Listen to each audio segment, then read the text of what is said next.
And guess what? I'm Minister of Health and Wellness. I have a responsibility for all of Jamaica. And in a pandemic scenario, I have to deal with, contribute to healing the world. So I really am happy to be here. And I say to those who may think otherwise, that all of us count and all of us have to create a solution for the challenge. I'm happy that you raised that issue, Mr. Tufton, because one of the concerns that we are having is coming from the rural areas where we are concerned with people who is seeing this large group in the rural area and they're outside. And what the entire Jamaica needs to also realize is that when the COVID is spreading, it's not picking sections, it spread all across Jamaica. So it doesn't matter who you are, what color you pick, or who you vote for, or whatever. It is the whole entire Jamaica that will be affected.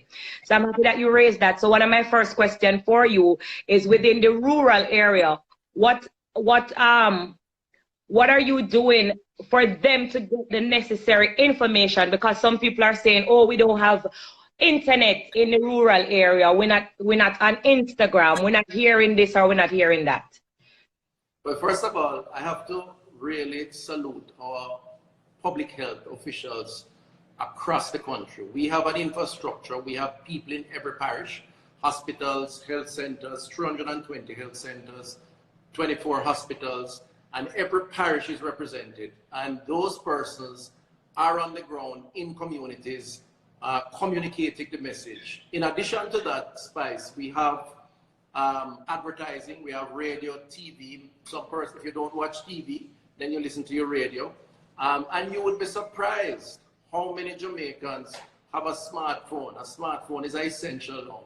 So they go on their Facebook and they go on their Instagram and other things. So we communicate through all of those platforms. And we also provide a number where people can call to get additional information. So we're not perfect, but we have tried to use every means necessary. And you know, even in your case, with your following, we hope that some people watching who may not have heard follow up based on the information that we can provide. And we thank you for that. And that is why it's also good for you to be on my platform. I'm not sure why someone would not want you on my platform. With me having 2.6 million followers, there's a lot of people who probably didn't hear your message or hear from you who will definitely hear from you this evening. And that is why I want to make sure I get out as much questions as possible. I'm not sure how long you have with me, but I want to make sure that the entire Jamaica will hear about, you know, their concerns. So let me jump right into it. St. Catherine is on lockdown. I'm from Portmore, by the way. So not because I'm in Jamaica presently, it doesn't mean that I forget my people. So I have to, you know.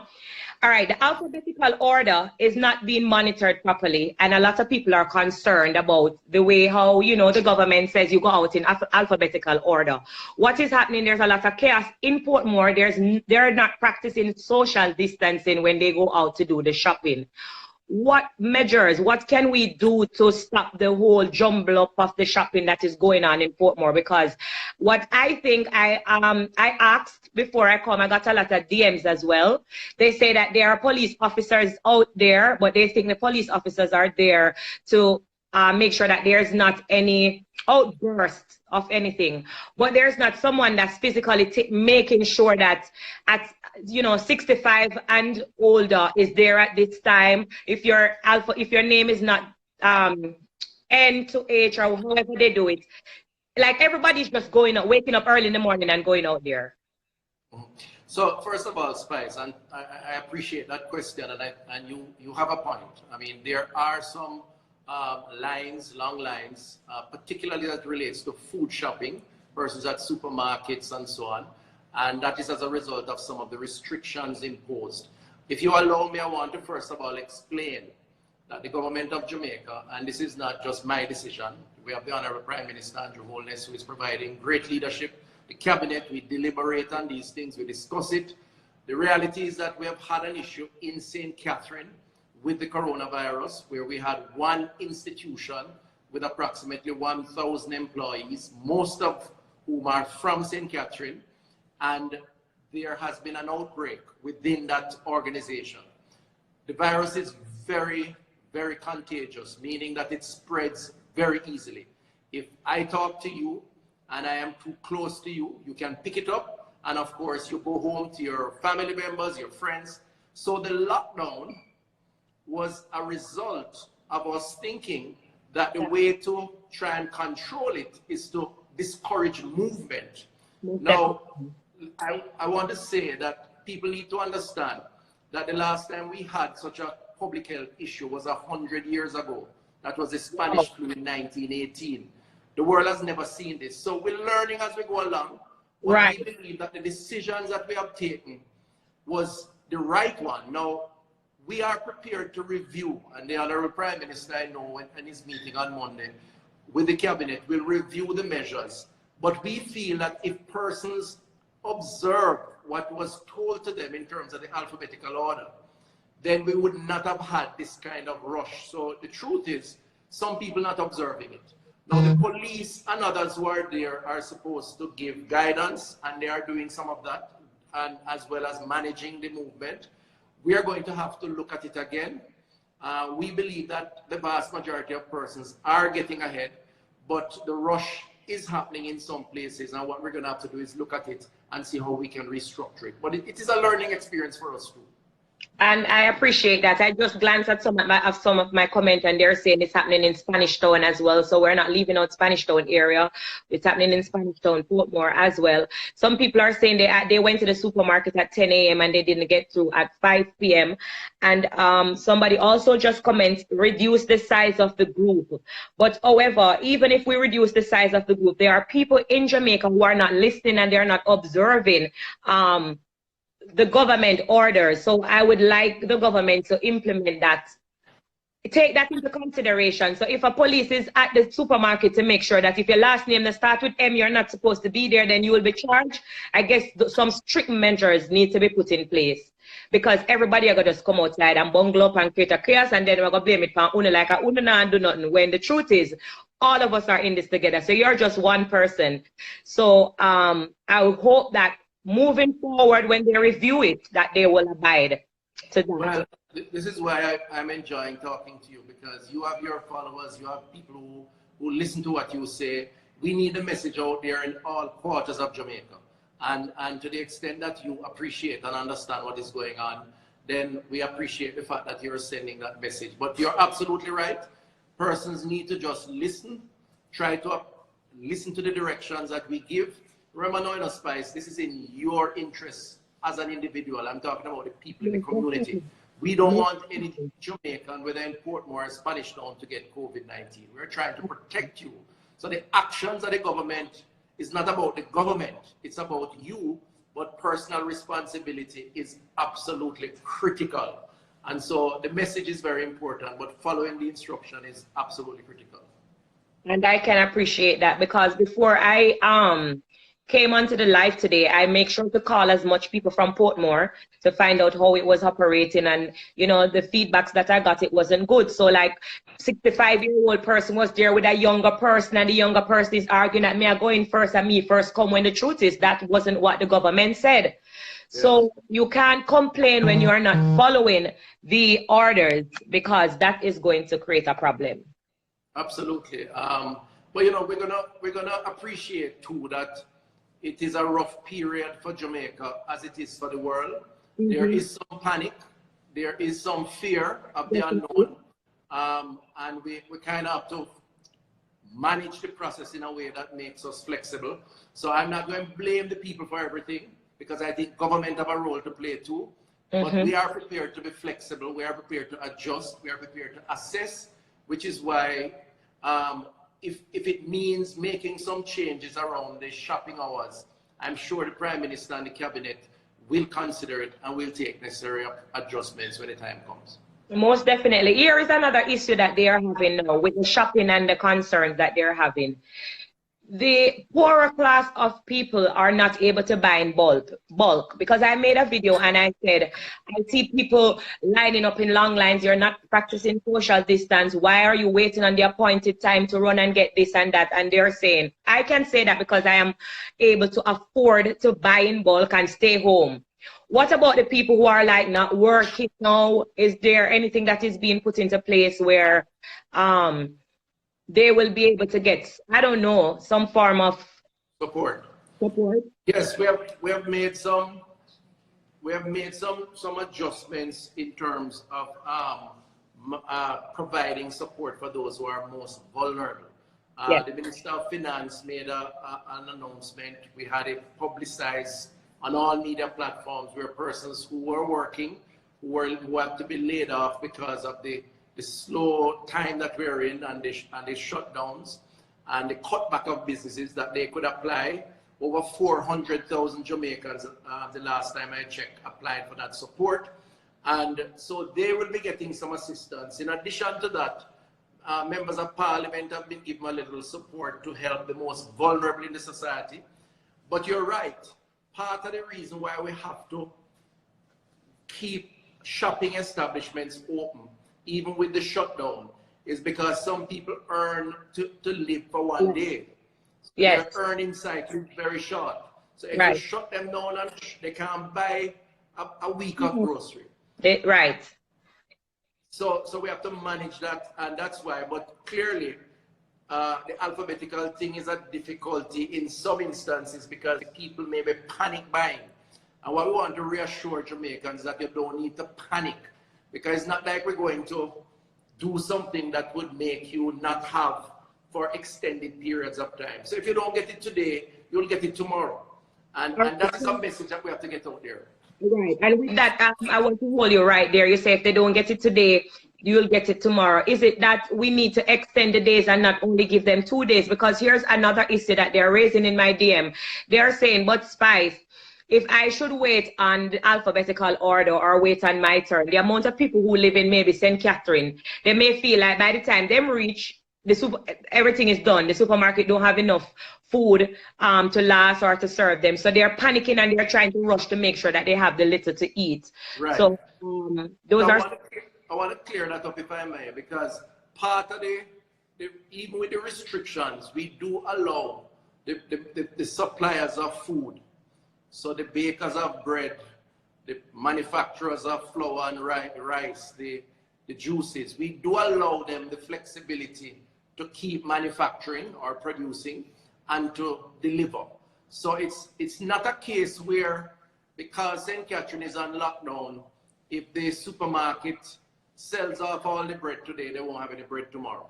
Okay. So people must understand that, because we know that people have to eat every day. And so you don't need to buy everything one time. And we know a lot of people don't have the money to buy everything one time. So it will, over time, we will replenish stocks in the supermarkets. All right, good to hear that. Let me jump onto this other concern that I have. Someone from Anova is saying it is the only place without COVID-19. Is that true? Up to recently, I believe. I think we now have a case there. I get briefed every day, a couple times a day. I think we had a case a day ago.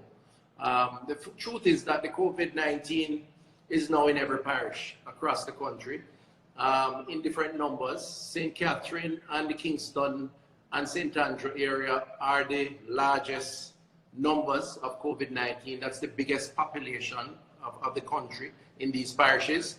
And as I said before, because we had the situation with that one institution, that call center, it has jumped the numbers significantly because a lot of the employees got the virus. And it's not just about them, because we have a lot of them, we have contacted most of them.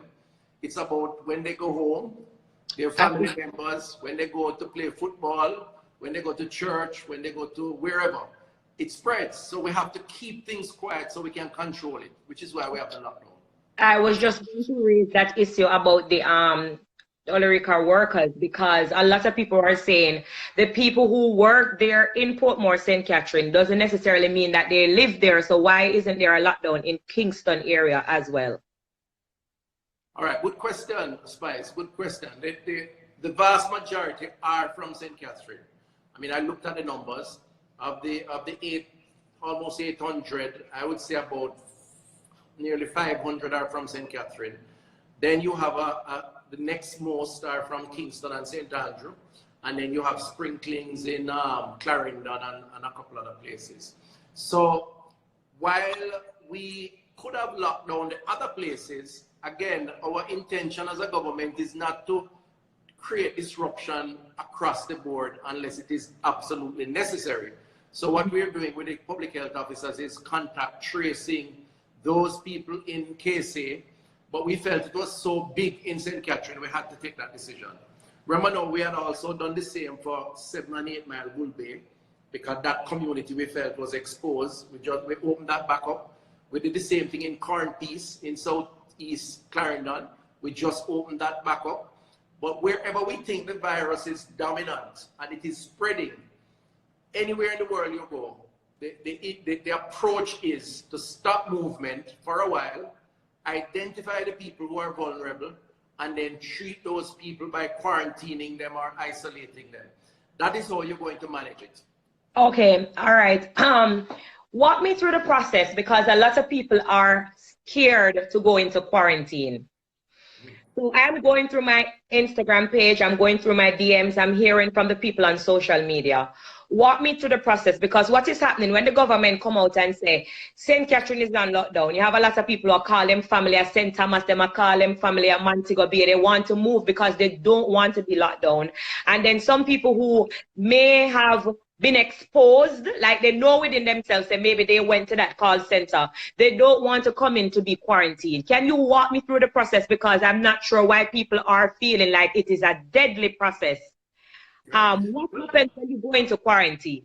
Well, the first thing that people have to appreciate and understand is that quarantining, which really means just putting you in a place where you do not interact with other people. Or so it means therefore that you're not going to take them and put them with other COVID other people who have been exposed. I just want them to be clear on that, because that's why most people don't want to go into quarantine.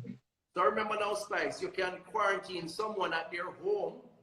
So you could say in quarantine at home for a month now. Exactly, right? So you can say to somebody, if you examine their home and they have a room and a bathroom access where they don't come in contact with the children or the grandparents or the wife or husband, you could say to them, and the health people will keep in touch with you, stay in that space for the next 2 weeks, because that's the time the virus takes to show.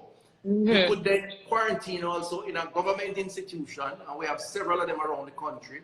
And all it means is that you stay in a room, you probably watch TV, you read a book, you listen to some music, you have your phone to make call, you have a bathroom that you can use.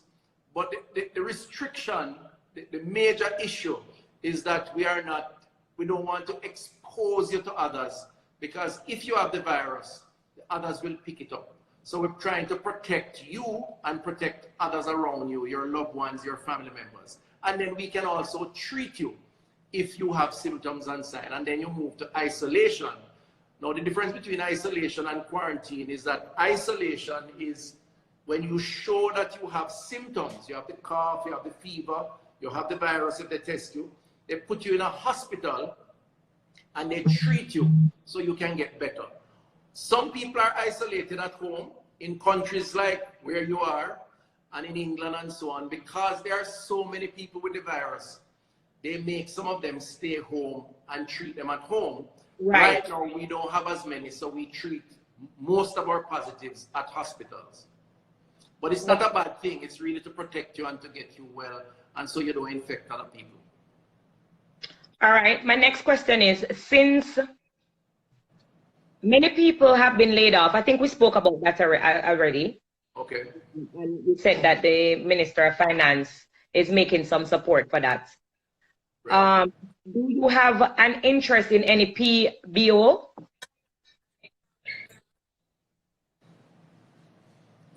Oh, do I have an interest in BPO? All right. All right. So that question, that has been said, that I have some interest in a BPO. I am not shutting them down. First of all, let me just say I don't. I have no interest in any BPO business. And also, critically, the decision as it relates to the BPO space, I don't make no decisions on my own. This is a cabinet of Jamaica, government of Jamaica decision. All the decisions we take around COVID is discussed with the Prime Minister, who is the chairman, the Cabinet of Jamaica, and then we make those announcements. There's a rumor that I have interest in me or some other minister, another colleague minister. That's not the case. In my private life, I have given consulting services to many businesses, but in government, I only focus on what is in the best interest of the country and the people. And the decisions that we make now are in the best interest of the country and the people.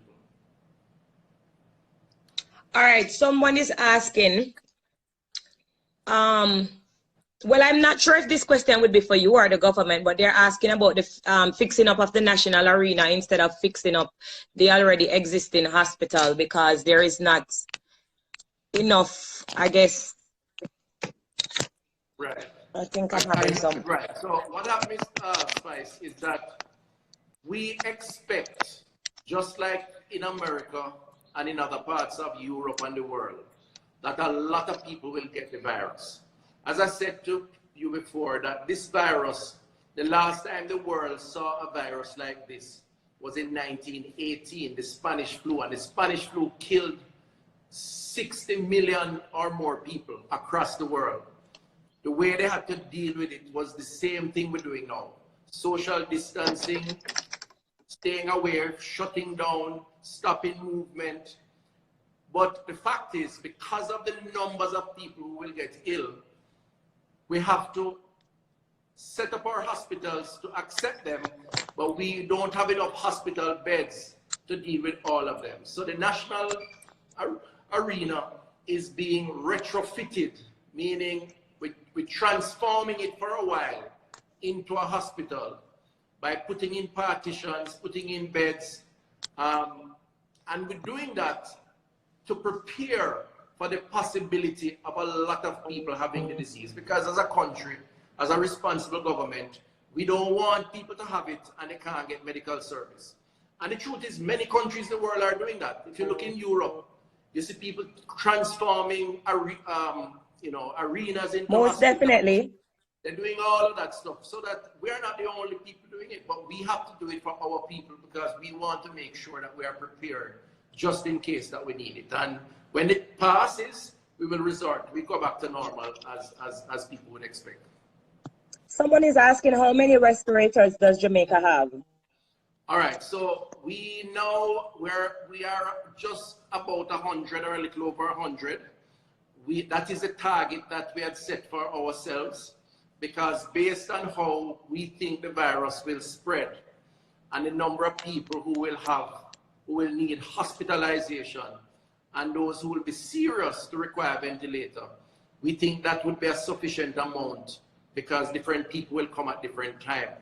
Now, bear in mind, Spice, and I want to say that to Jamaicans and to your listeners, most people who get COVID won't need hospital. You know, next year this time, I believe COVID is going to be like the flu. There's likely to be a vaccine, and you get the vaccine just as how we used to get it. You build up your resistance. The population will have resistance because it's moving through the entire world. So you get it, you take medication, you get better. Even now, most people who get it don't need hospital, but those who need hospital, you're going to find a percentage of them that need it because it is severe. And those are the people we describe it as comorbid condition, meaning they are hypertension, diabetes, cardiovascular disease, cancers, and they are being treated for cancers. People over 65 whose immune system is weak. Those we call the vulnerable groups. So we have to try to protect them, because if they get it, which is why we say to the BPO call center, the young people who work in there, you may be good if you get the virus, but when you go home to grandmother and grandfather, it's going to be difficult for them because they are not as strong as you are, which is why we have to manage those people and have the hospital service ready for them.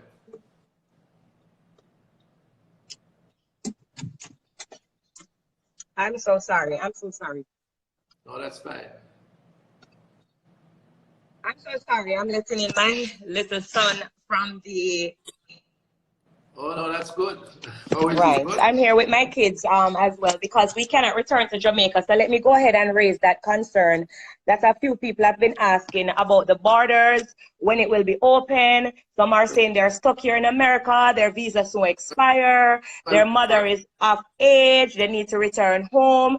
Is there any way you can answer that question for the people who is concerned about the borders being first of all, open? I want to ask you, how are the kids, and are you homeschooling, right?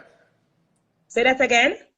I said, first of all, I want to ask you, how are the kids, and are you homeschooling, like us Yes, here in I'm definitely Jamaica? doing homeschooling, and we do that through different separate aspects. My son is from Wilmers, my daughter is from Immaculate Conception, and they're doing a great job. They do classes in the morning on the Zoom, and you know they Right. keep me up to date through the email when the classes are coming in, and I just click the link on the Zoom. So I must commend them on that as well. So yes. That's very good. Well, the truth is that you are one of many Jamaicans who are stuck where they are. And again, I want to explain the rationale for it because there's a reason for it. The virus spread through people, and the world really has been brought to a standstill by the virus. I mean, many countries in the world have said you have to stay put because the extent to which you travel, you could either pick up the virus while you're traveling or Right. transmit it. In our case, we have imposed these restrictions like many other countries, and where we are now is assessing how it is as a government we are going to start allowing travel again. Now, it's not just up to us, it's up also to what the countries that where our Jamaicans are. So the Right. US, for example, have some decisions to make, and they are making them. Airlines that are now grounded will have to make some decisions as to when they're going to start flying. Our own border protection in terms of some of the things we have to put in place to protect people coming in. So what we have to do now, and what we are doing now, is collaborating to find a solution, and that involves working with other countries and with all the experts involved. So it is going to happen. Just give us a little more time as we seek to manage the risk of the disease as other countries are doing.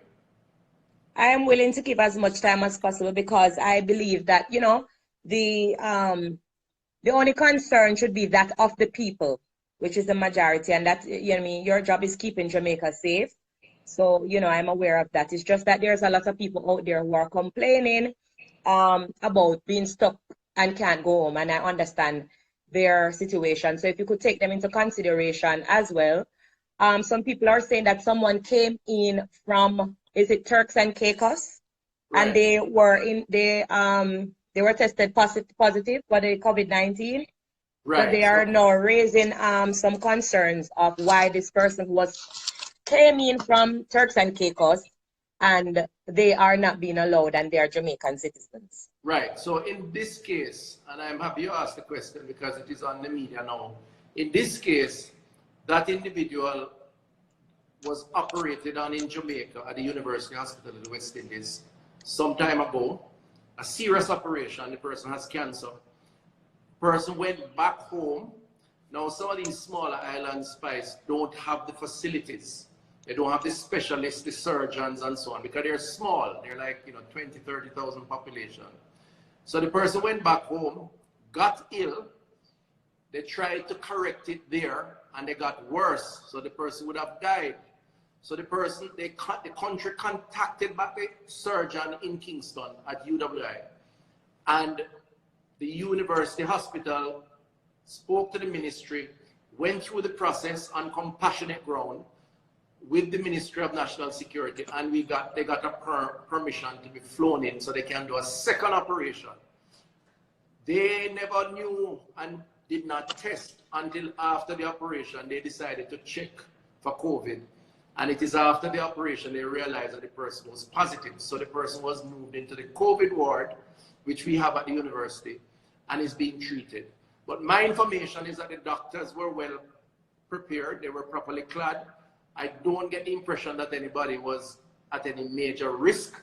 And I may be not getting all the information because I just learned of this morning. But on the issue of the individual, The truth is, it is an ongoing case that a doctor was dealing with, and the person would have died if they never got the support of university. And we have to make some exceptions when it comes to life and death in these cases, and that's what we did.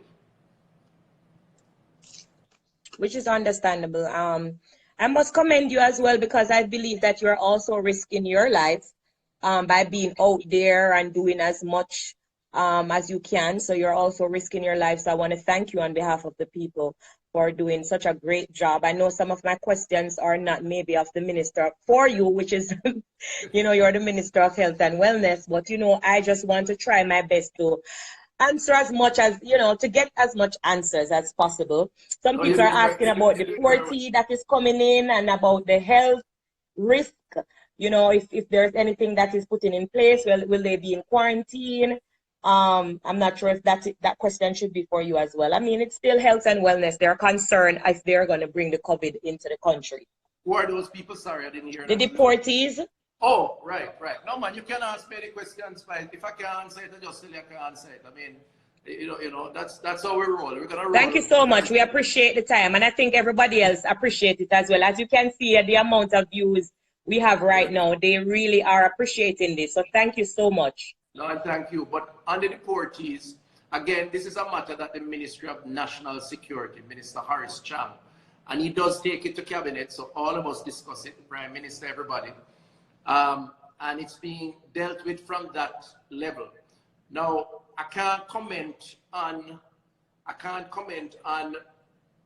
when or if they will come, or when they will come. It's not a matter of if, but when.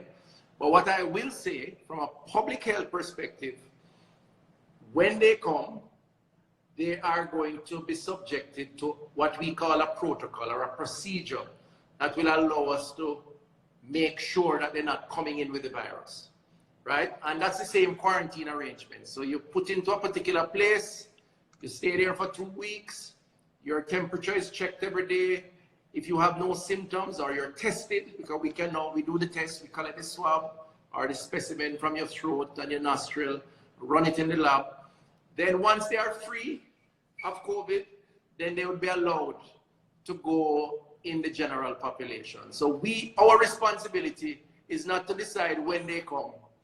That's national security. Our responsibility is that when they come, we take care of things to make sure that they're not affecting negatively anybody in the population. Right.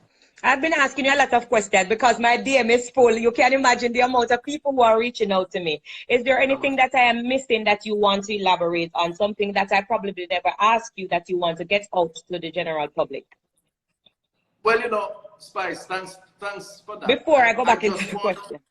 I just want to use your platform, your celebrity status, your influence, the people that follow you and depend on you to give them advice. Right.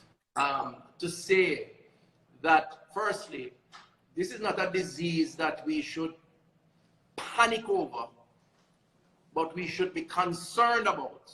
So we should always say, think about it, that is something that we're going to have to work to overcome. Everyone counts. All hands on deck. No individual, no group can solve the problem. And so it is so important that we remember the personal responsibility. And the message is always out there. It's about keeping your sanitization, hands, washing hands with soap, the sanitizers, and now is the time where you must do it every time you move and every time you touch something. So you buy a little stack and carry it with you. The social distancing, 6 feet apart. So you're in a group. You must understand that the virus is transmitted based on close contact. So deal with that. We can't, the police can't enforce that to the full. If you in yourself don't realize that you have that role to play, then you're going to make a mistake. Because as a society, we are a touchy-feely people, right? We love interacting. We love the vibes that we build when we're together. And that's not a bad thing. But now is the time to understand that we have to change that approach to solve the problem. So even a little hug up and the kiss on the cheek.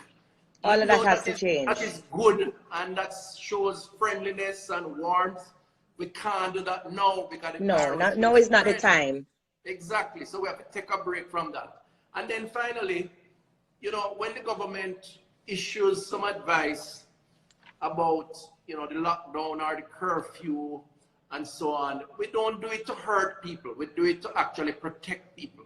Because we have seen, Spice, you have seen it, I'm sure, countries that not managing it properly. And you have seen the body bags, the deaths, the devastation, the sadness. We don't want our grandmothers and grandfathers or parents Not or at all. friends. So my advice to the population is that we're going to have to hunker down a little bit, work together, follow the instructions, be orderly. You know, sometimes we kind of get a little indiscipline as Jamaicans, you know that, right? Right. Get rid of the indiscipline this time around, and let us try and overcome this. But finally, and very importantly, I have no doubt that we're going to get back to normal and do very well as a people, because we're a strong people and we can overcome and will overcome. I want to just correct something, by the way. There's no COVID in Hanover. Somebody just told me. I was thinking of another parish. So you're right. There's no COVID currently in Hanover. No COVID case. Okay, great. Because this person left a long message on my social media with her concern about Hanover. She said, if we can't lock down Hanover, nobody can come to Hanover. Is there anything that can be done where, you know, people traveling to them family and stuff, since as the virus is not there and we are trying to eliminate the spread of the virus? Can you close certain areas so that people don't go into the area? Like if you're not from Hanover, you're not supposed to be in Hanover. Well, you know, can I tell you, in some countries, and I can't rule out that that won't happen in Jamaica. Again, it's not my decision alone, the Prime Minister and the Cabinet. But in some countries, they shut down entire states. I mean, there are places that, in New York, you know, places that were once very busy that they just shut down. So it's not impossible to say shut down the whole country for a while. But of course, we have to make provisions if the Prime Minister and the others were to do it. Because as we said earlier, people still have to eat and they can't shop for an entire week. But yes, we can shut down parishes just as we have done St. Catherine. So basically what we're saying is all persons in St. Catherine should not leave the parish of St. Catherine. We could do it for Hanover, we could do it for St. James or anywhere else, or we could do across the board, or we could do just a community like we did Bull Bay, 7 Miles, and Cornpeace in Clarendon. Because what they are saying, they don't want you guys to wait until the suddenly to lock down the place, just as when, you know, a person may reach to expose everybody. If it's not there, then it's possible that you still can lock down the area so that it does not go there or continue to spread. So maybe you could raise that concern. That's an intelligent question, whoever asked it, because the truth is, the medical team, the doctors who assess and analyze the situation will tell you that even though you don't get a lot of cases, the virus lags for about 2 weeks. So the virus could be under the surface, spreading. And so someone may say, why are you locking down Hanover when you don't have a case? Or you lock down St. Thomas when you only have 2 cases?